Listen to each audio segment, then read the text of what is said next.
TS Grewal का question number 33 Venus limited inventory is ₹3 lakh, total liquid asset are ₹12 lakh and quick ratio is 2:1। Work out current ratio, हमको क्या find out करना है? We have to find out current ratio. Inventory की value given है, liquid asset है और quick ratio given है। चलो नो प्रॉब्लम। सबसे पहले हम क्विक रेशो का फॉर्मूला लिखें। Quick ratio is equals to quick asset upon current liabilities. और क्विक एसेट क्या होती है? करंट एसेट में से इन्वेंट्री, सॉरी ये मैंने इधर लिख दिया है, current asset minus inventory as well as what? Prepaid expenses. ठीक है, फाइन। अब यहाँ पर इसने हमको तो बिल्कुल सिंपल सा क्वेश्चन है। देखिए यहाँ पर हमें क्विक एसेट दे के रखी है ना, क्विक एसेट, लिक्विड एसेट या क्विक एसेट कितनी है यहाँ पर? 12 लाख रुपीज़। तो 12 लाख रुपए यहाँ लिख दिया। करंट एसेट मेरे पास है नहीं।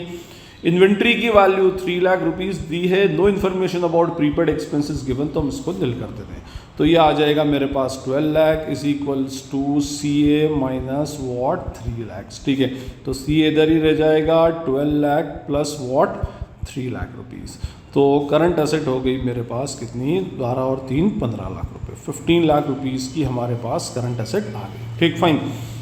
अब उसके बाद क्विक रेशो गिवन है, करंट लायबिलिटी भी तो चाहिए मुझे उसके लिए, तो मैं क्विक रेशो इधर कर रहा हूँ ना। ठीक है, देखिए क्विक रेशो का फॉर्मूला है quick asset upon current liability. यहीं से वैल्यू उठा लेते हैं। अब इसके अंदर क्विक रेशो कितना दिया हुआ है? 2:1, मतलब 2/1 is equals to quick asset की वैल्यू है 12 लैक्स और अपॉन में करंट लायबिलिटी। तो ये हो जाएगा 2CL is equals to 12 lakhs. तो CL is equals to 12 lakh divided by 2, that is ₹6 lakh. ठीक है, ये आ गया साहब। अब मेरे पास करंट लायबिलिटी अवेलेबल है, मेरे पास करंट एसेट अवेलेबल है, तो मैं लगाऊंगा करंट रेशो। तो फॉर्मूला हो जाएगा, आंसर हो जाएगा 15 लाख अपॉन वॉट?